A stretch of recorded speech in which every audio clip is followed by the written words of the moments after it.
La radiodiffusion-télévision française vous invite à écouter un opéra bouffe de Michel Vauquer pour le livret et de Claude Arieux pour la musique, La cabine téléphonique. Bernard Demigné sera le gros monsieur qui doit téléphoner pour une affaire sérieuse. Denise Benoît, la vieille fille qui doit téléphoner au vétérinaire que son perroquet est malade. Aimé Donia, le jeune homme timide qui veut prévenir qu'il sera en retard de 5 minutes pour le dîner. Geneviève Touraine, la dame sentimentale qui a oublié pourquoi elle devait téléphoner. Bernard Plantet, l'expert en autographe qui doit téléphoner au plombier pour une fuite d'eau dans la salle de bain. Nicole Robin, la jeune fille dans la cabine téléphonique. Soliste et ensemble instrumental sous la direction de Serge Baudot, mise en onde musicale Michel Philippot, réalisation Alain Trutat. La scène se passe devant une cabine téléphonique publique sur une voie également publique.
C'est insensé, je ne trouve pas d'autre mot pour dire le fond de ma pensée. C'est insensé, je ne trouve pas d'autre mot pour condamner ce procédé. C'est insensé, je ne trouve pas d'autre mot.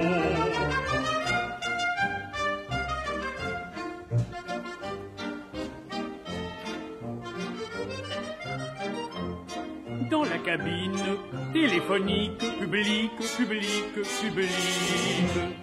la gourgandine nous fait la nique. Dans la cabine téléphonique, publique, cette gamine nous enquiquine. Cela va faire un bon quart d'heure. Quelle y demeure, elle exagère. Cette gamine nous enquiquine. Cela va faire un bon quart d'heure. Qu'elle rit, qu'elle pleure. Quelle rit, qu'elle pleure. Quelle rit, qu'elle pleure.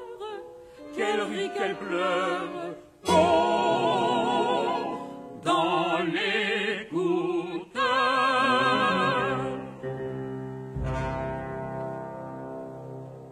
C'est insensé, je ne trouve pas d'autre mot pour dire le fond de ma pensée. C'est insensé, je ne trouve pas d'autre mot car c'en est trop, j'en ai assez.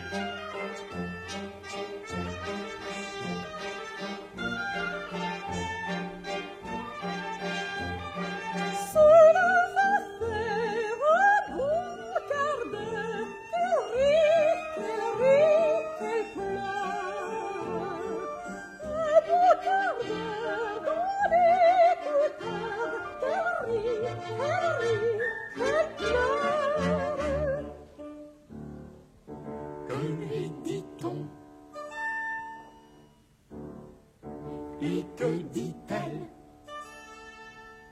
Avez-vous entendu ce qu'elle a dit?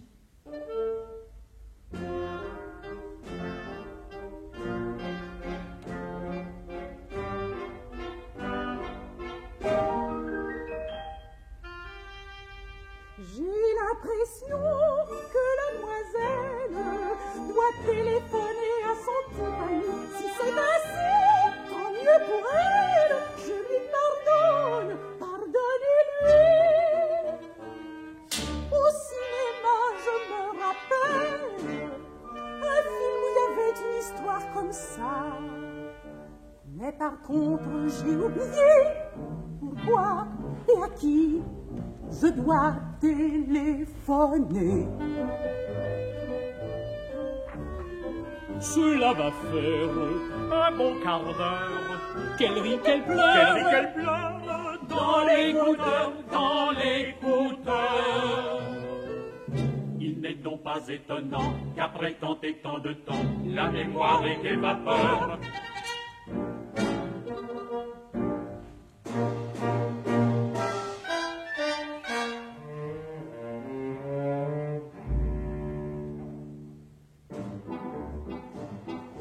Je pense n'étonner personne en disant que des gens sérieux ont inventé le téléphone pour aider d'autres gens sérieux. Et ce n'est pas pour des bêtises comme les jeunes gens d'aujourd'hui trop souvent en font et en disent qu'on a mis cette cabine ici. Et dans sa tombe, Graham Bell doit se retourner tristement s'il entend les choses qu'on belle dans son téléphone à présent.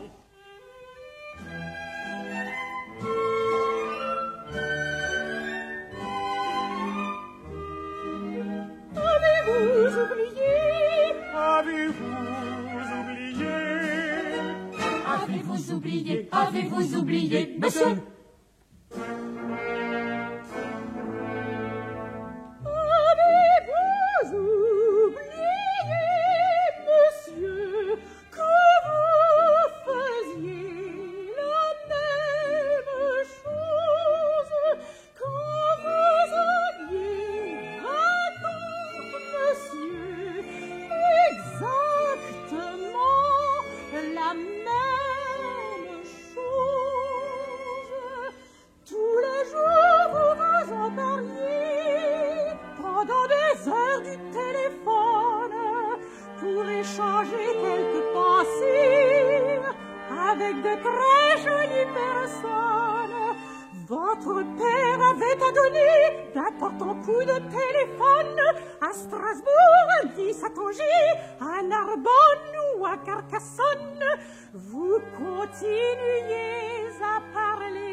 Avez-vous oublié, monsieur, que durant des soirées entières, vos téléphones amoureux ont exaspéré votre père, sans compter qu'ils ont dû parfois compromettre un peu ses affaires.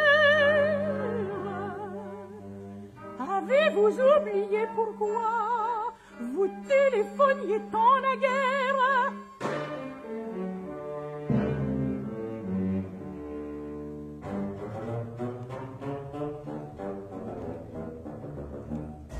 Madame, vous tombez bien mal, nous n'avions pas le téléphone, pas plus portatif que mural, nous n'avions pas le téléphone. Je ne comprends donc pas très bien ce que vient faire ma famille, qui ne peut excuser en rien le sans-gêne de cette fille. Madame, vous tombez bien mal, nous n'avions pas le téléphone, pas plus portatif que mural, nous n'avions pas le téléphone.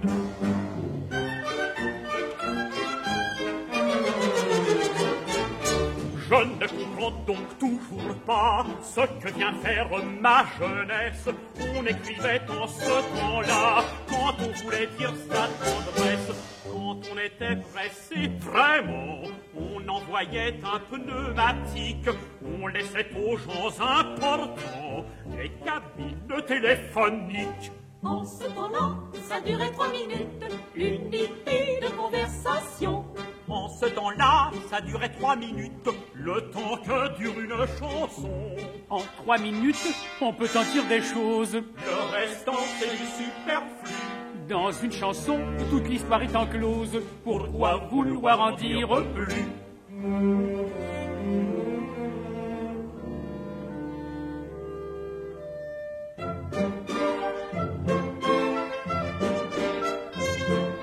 Ce n'est pas pour une affaire que j'attends aussi mon tour. Ce n'est pas non plus pour faire des déclarations d'amour. Mais c'est simplement pour dire que je serai en retard. En retard.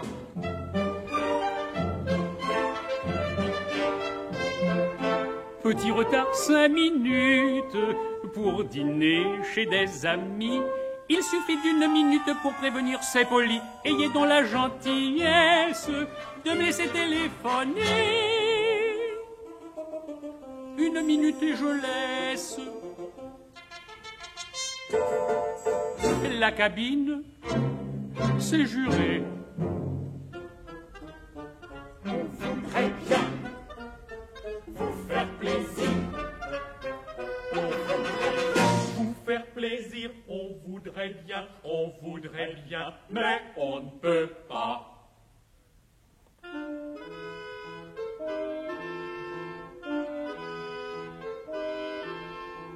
Déjà fini le potage et les hors d'œuvre variés, le dessert et les fromages.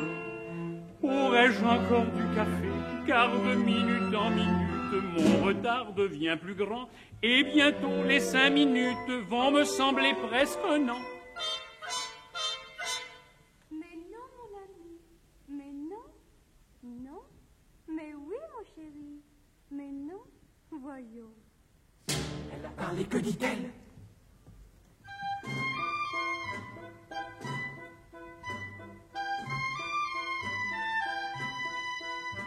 Mais non, mon ami, mais non, non, mais oui, mon chéri, mais non, voyons. Mais non, mon ami, mais oui, mon chéri, mais oui, mais non, mais non, mais oui, mais non, voyons, mais oui, mais non, mais non, mais non, mais oui. Vous savez bien que c'est impossible. Elle a parlé, que dit-elle? D'après ce que j'ai ouï, elle le dit tantôt oui, elle le dit tantôt non, elle le dit tantôt oui. D'après ce que j'ai ouï, elle le dit oui ou non, je n'ai pas l'impression que c'est encore fini. Elle dit tantôt oui, elle dit tantôt non.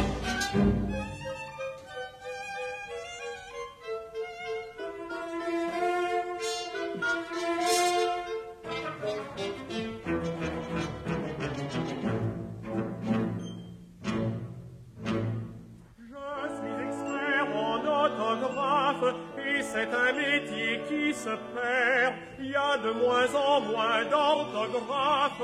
On écrit peu, on écrit guère. On téléphone. C'était joli les beaux paraphes. Ça paraît bien les mots d'amour. Du cœur c'était les sismographes. Mais c'est fini, car de nos jours, on téléphone.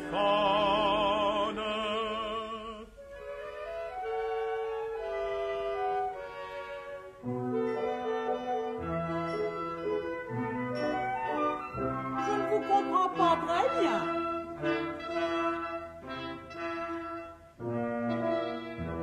Vous dites que vous regrettez le temps de l'aigre à la main. Et vous venez téléphoner. L'eau coule dans ma salle de bain, je dois donc lancer un appel. L'eau coule dans sa salle de bain, jusqu'ici c'est très naturel.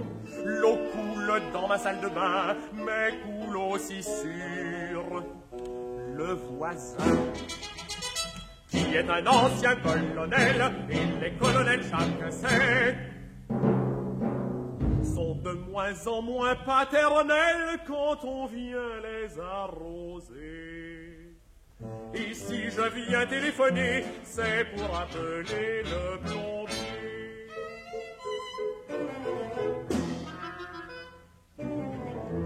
Je pense n'étonner personne en disant que des gens sérieux ont inventé le téléphone pour aider d'autres gens sérieux. C'est pourquoi, monsieur, j'apprécie ce que vous avez dit, bravo, et sauvons les flots en furie, un colonel, donc un héros. Héros, héros, je ne sais point d'ailleurs de quoi il fut colon, mais je sais quelque chose au moins, c'est que cet homme a le bras long, le bras long, le bras long.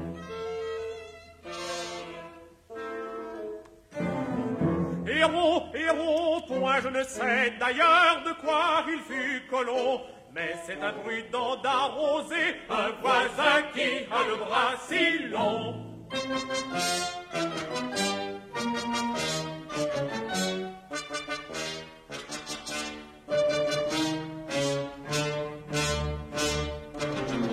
En France on craint ceux qui ont, qu'ils soient en large ou en rond. En France on craint ceux qui ont le bras long, pour faire marcher le piston, décrocher des décorations. Il n'y a qu'un moyen, voyons, le bras long, pour se faire des relations, obtenir des situations, avec honneur et pension. Le bras long, pour marcher à pas de géant, pour courir toujours en avant, bien mieux que des grands pieds ayants. Le bras long.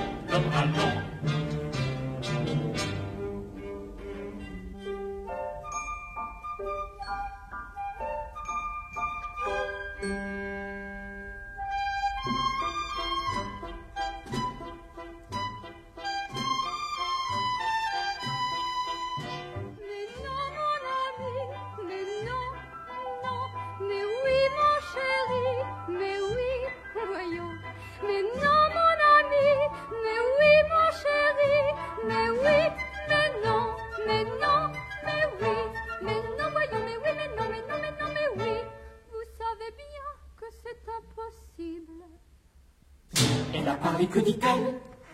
D'après ce que j'ai compris, elle le dit tantôt oui, elle le dit tantôt non, elle le dit tantôt oui. D'après ce que j'ai compris, elle le dit oui ou non, je n'ai pas l'impression que c'est encore fini. Elle dit tantôt oui, elle dit tantôt non. Le colonel me poursuivra et j'irai peut-être en prison. Le colonel me poursuivra, il aura cette fois raison. Pourquoi dites-vous cette fois? Cela nous porterait à croire qu'avec le colonel déjà, vous avez eu quelques histoires. Ce n'est pas moi, c'est Aglaé, Aglaé. Ce n'est pas moi, c'est Aglaé, Aglaé. Ma guenon bien-aimée, qui fit des siennes l'été dernier. Nous vous supplions, racontez. Eh bien, ma guenon Aglaé, par le balcon du colonel Nel, s'est permis d'entrer sans frapper. Elle est entrée comme chez elle. Le colonel était sorti, l'appartement était désert.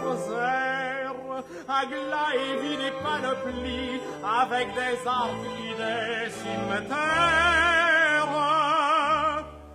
Elle a tout jeté dans la rue, des manifestants tournaient le coin. Aussitôt la foule se rue et crie aux armes citoyens. Ils ont marché sur l'Élysée, le colonel m'en a voulu. Et c'est pourquoi cela m'ennuie d'avoir encore affaire à lui. Et qu'est devenu Aglaé, la guenon dissipée?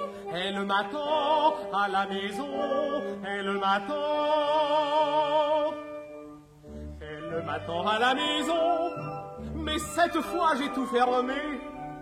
Mais ce que j'aurais dû fermer, en vrai manger la tête ailleurs. J'aurais dû fermer le compteur au lieu de laisser l'eau couler jusqu'à l'arrivée des plombiers. J'aurais dû fermer le compteur jusqu'à l'arrivée des plombiers. C'est juste au-dessus de l'évier. Alors, excusez-moi, j'y cours. Je vous abandonne mon tour.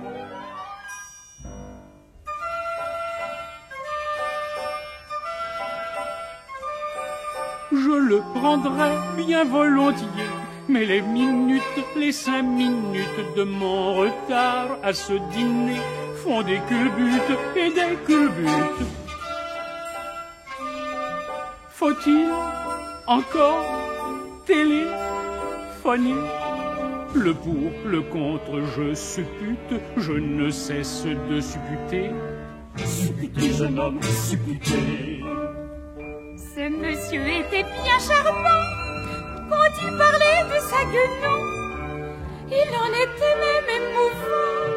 Ceux qui aiment les belles chansons, ce n'est pas pour une guenon. Non, oh non, que moi j'attendais devant ce téléphone long. Mais pour Coco, mon perroquet, la pauvre bête a mal au cœur et ne prend plus rien que du lait. Je l'ai acheté qu'est aux fleurs, et c'est la fleur des perroquets. Et c'est la fleur, et c'est la fleur des perroquets. Méfiez-vous, les perroquets ont quelquefois la psittacose. Cela s'attrape et c'est mauvais. On meurt ou l'on reste tout chose. Pauvre Coco, mon perroquet, appelons le vétérinaire. Si je n'ai plus mon perroquet, à quoi bon rester sur la terre? Vous aimez votre perroquet, moi je déteste la perruche qui dans la cabine tout près n'en finit pas dans cette rucmuche. On dirait qu'elle le fait exprès, on dirait qu'elle le fait exprès. Que la psittacose ou que la coqueluche lui coupe à jamais le sifflet. Mon je n'aime pas les perruches. Elle est restée dans la cabine, mais à reposer l'écouteur. On n'entend rien, mais on devine qu'elle écoute son cœur. On n'entend rien, mais on peut deviner qu'elle écoute son cœur. Et comme elle est toujours dans la cabine, ce n'est pas du tout meilleur. Elle a fini, elle se lève, elle a les yeux fermés, je crois. Elle a toujours l'air dans un rêve. Mademoiselle, écoutez-moi.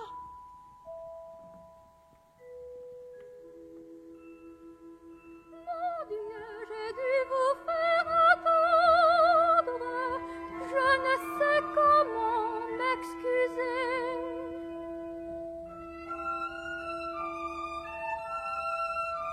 On aimerait passer à prendre de quoi vous pouviez bien parler. C'était d'une importance extrême. Un garçon m'avait demandé, garçon qui m'appelait, qui m'aime, un garçon m'avait demandé de répondre de façon brève, répondre à la seule question: par quoi tout commence et s'achève? Je devais dire oui ou non, je devais dire oui ou non, oui ou non, oui ou non.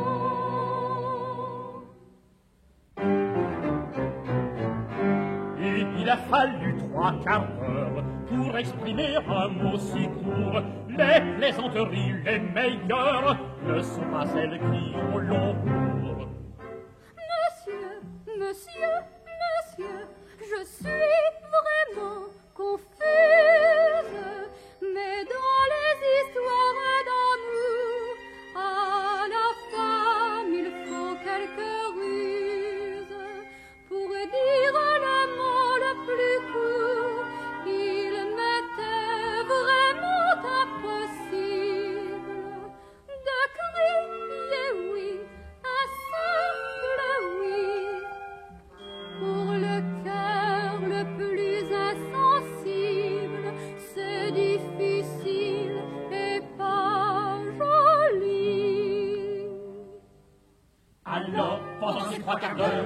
qui nous ont paru infinis. Alors, pendant ces 3 quarts d'heure, qu'avez-vous fait, qu'avez-vous dit? J'ai fait ce que les autres femmes, sans doute à ma place, auraient fait. J'ai dit ce que les autres femmes auraient dit pour dire oui. J'ai dit non, non, non, non, non, non. J'ai dit non, non de son façon. J'ai dit non, non, non, non de son façon. Des noms moins moins négatifs, des noms qui n'avaient plus de nom. Mais non, mon ami, mais oui, mon chéri. Mais non, mon ami, mais oui, mon chéri. Croyez-vous qu'il ait bien compris que c'est non pour les dire oui? Croyez-vous qu'il ait bien compris que c'est non pour les dire oui? Si vous tenez à le savoir, laissez-moi votre numéro. Si vous tenez à le savoir, laissez-moi votre numéro. Il me sera un devoir de vous téléphoner demain de cette cabine À moi. à moins que les cervelés se mettent aussi dans l'idée qu'il venait téléphoner pour dire oui à son fiancé. Car un oui dans ce cas-là, mon Dieu, c'est délicat.